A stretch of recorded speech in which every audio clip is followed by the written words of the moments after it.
নমস্কার বন্ধুরা, ঝিলিক পূর্ণিমা রান্নাঘরে আপনাদের সবাইকে স্বাগত। চলে এসেছি আরও একটা নতুন ইন্টারেস্টিং ভিডিও নিয়ে। মোচার ডালনা নিরামিষ করে দেখাবো আমি আপনাদের। খুব সহজ একটা পদ্ধতি, আশা করছি আপনাদের সবার খুব ভালো লাগবে। যদি আমার এই ভিডিওটা ভালো লাগে চ্যানেলটিকে লাইক কমেন্ট শেয়ার করে দেবেন। দেখুন আমি রেসিপিটা শুরু করে দিচ্ছি। এখানে দেখুন একটা বড় সাইজের মোচা নিয়ে নিয়েছি। এখানে আমি দেখতে পাচ্ছেন। এবার মোচাটাকে ভালো করে কেটে নিতে হবে। ফার্স্টে যে বোঁটাটা এক্সট্রা থাকে সেই এক্সট্রা বোঁটাটাকে কেটে এইরকমভাবে সাইড করে দিলাম। দিয়ে আস্তে আস্তে গায়ের যে একটা করে খোলা থাকে, খোলার ভিতরে যে মোচার অংশগুলো থাকে সেই অংশগুলোকে আমি নিয়ে নেব। এইভাবে ছাড়িয়ে নিচ্ছি আমি একটা একটা করে। দেখুন মোচার ভিতরে ফুল আছে, সেই ফুলগুলোকে নেব। ফার্স্টে আমি সব মোচাগুলোকে এইভাবে খোলাগুলোকে একটা একটা করে ছাড়িয়ে নেব এইভাবে। দেখুন কেটে নেওয়ার পরে এটা আর একটা ছাড়িয়ে নেওয়ার পরে দেখুন এখানে এবার আমি মোচার যে ভিতরে ফুলটা সেই ফুলের ভিতর থেকে বাদ দেওয়ার অংশগুলো আমি আপনাদের দেখিয়ে দেব।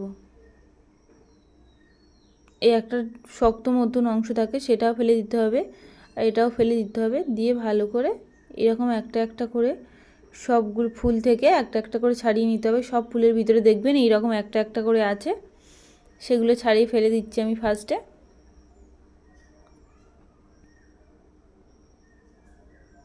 দেখুন ভালো করে ছাড়িয়ে দিচ্ছি এখানে আমি।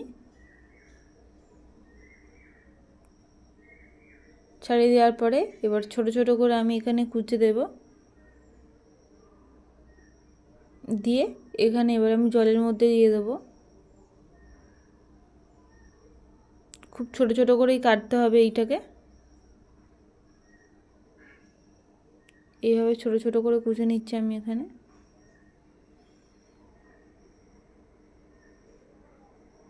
মোচা কাটতে একটু হাতে সময় নিয়ে মোচা কাটবেন। মোচা কাটতে কিছুক্ষণ সময় লাগে, একটু বেশি সময়ই লাগে।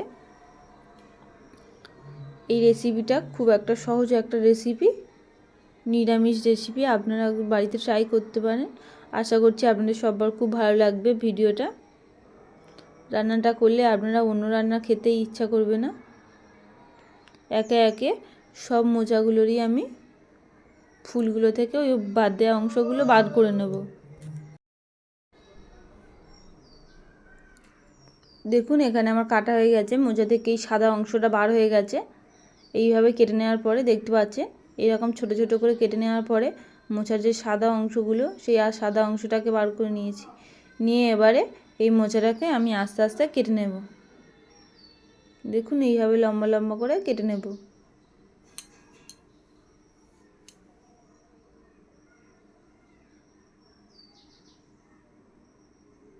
দেখতে পাচ্ছেন এরকম সরু সরু করে ফার্স্টে আমি গাটাকে ছুলে নিচ্ছি।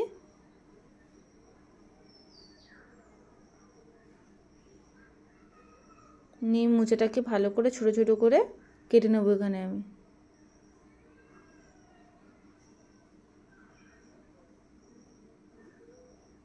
এইরকম ছোট ছোট করে কেটে নেব। নিয়ে জলের মধ্যে দিয়ে দেবো।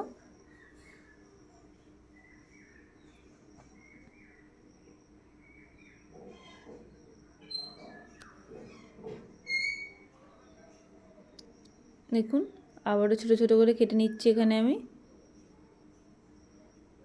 ভিডিওটা কেটে নিয়ে দেখাচ্ছি। দেখুন এখানে আমার কাটা হয়ে গেছে মোচাটা।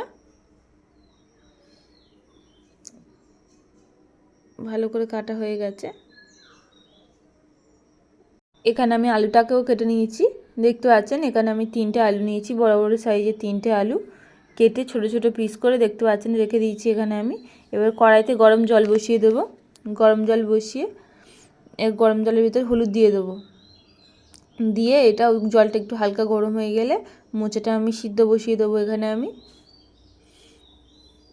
মোচাটা যাতে জলে পড়লে কালো না হয়ে যায় সেই জন্য আমি মোচাটাতে একটু সামান্য হলুদ দিলে কালোটা হয়ে যাবে না। দেখুন এখানে মোচাটাকে আমি ভালো করে ধুয়ে নিয়েছি। নিয়ে এবার মোচাটাকে সিদ্ধ করতে দিয়ে দিচ্ছি।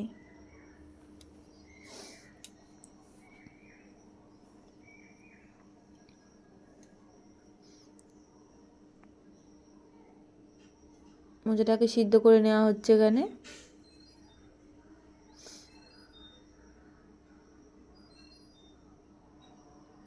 এইভাবে 10 থেকে 15 মিনিট ঢাকা দিয়ে আমি সিদ্ধ হতে দেব।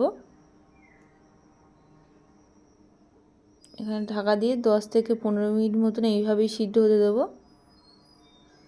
দেখুন এখানে সিদ্ধ হয়ে এসছে, জলটা কতটা কমে এসছে আর দেখেই বোঝা যাচ্ছে সিদ্ধটা হয়ে এসছে। এবার আমি নামিয়ে নেব। একটা চুবড়িতে আমি এবার এটাকে ঢেলে নিলাম।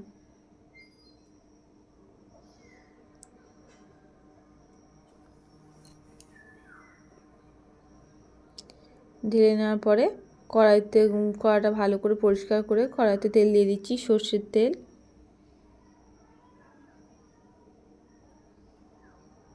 তেলটাকে ভালো করে গরম করে নেব আমি।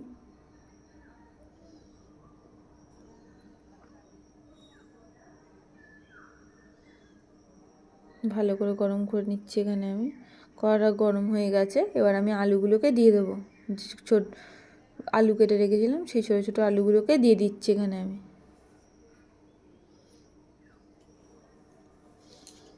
আলুগুলোকে দিয়ে ভালো করে লাল লাল করে ভেজে নেব এখানে আমি।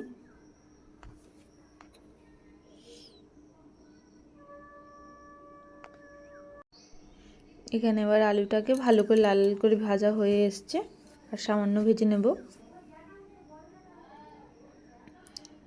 ভালো করে লাল লাল করে ভাজা হয়ে গেছে, এবার তুলে নিচ্ছি। দেখুন এখানে আলুগুলোকে তুলে নিচ্ছি। ভিডিওটা কিছু প্রবলেমের জন্য কিছুটা মশলা করার পরিমাণটা আমি আপনাদের দেখাতে পারছি না। ওখানে আমি সাদা মতন ওটা নারকেল দিয়ে দিলাম, নারকেল দিয়ে খানিকটা কষে নিয়ে দেখতে পাচ্ছেন ভিডিওটা খুবই সমস্যা হচ্ছে, আমার ফোনটায় খুব সমস্যা হচ্ছে, তাই ভিডিওটা এইভাবে হচ্ছে। এখানে মোচাটা দিয়ে ভালো করে, মোচার আলুটাকে দিয়ে ভালো করে এইভাবে কষিয়ে নিচ্ছি আমি। এখানে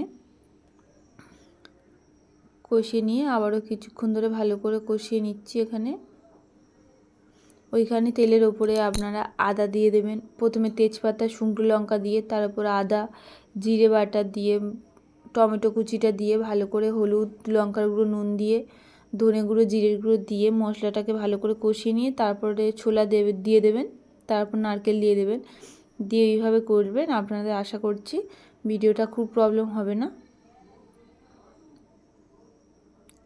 দেওয়ার পরে মোচাটাকে আমি যেইভাবে দিয়ে দিলাম, ওই একটুখানি আমার ভিডিওটা সমস্যা হয়ে গেছে।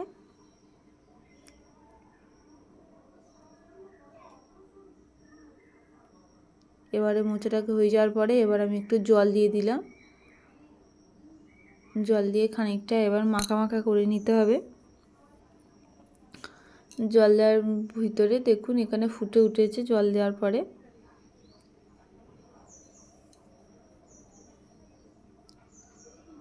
এখানে পরিমাণ মতো লবণটা একটু আমার কম হয়েছিল, সেই পরিমাণ মতো লবণ দিয়ে দিলাম আমি।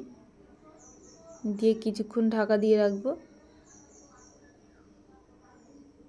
5-7 মিনিট ঢাকা দেওয়ার পরে ঢাকাটা খুলে নিয়েছি এখানে আমি, দেখতে পাচ্ছেন।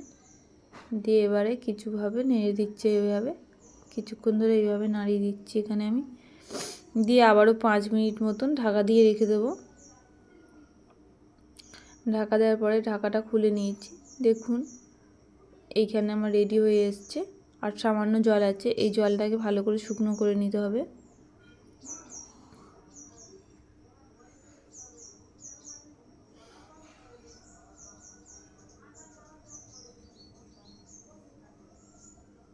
এখানে আমার আলু সিদ্ধ হয়ে গেছে, দেখতে পাচ্ছেন আলুটা সিদ্ধ হয়ে গেছে।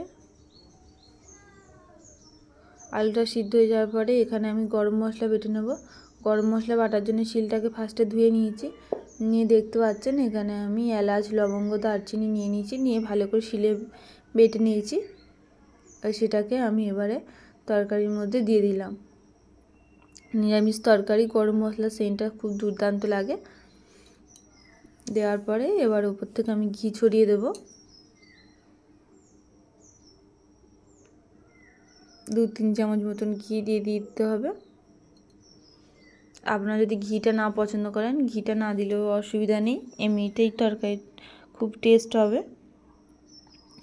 এবার এটা আমার রেডি হয়ে গেছে, এবার আমি নামিয়ে নেব।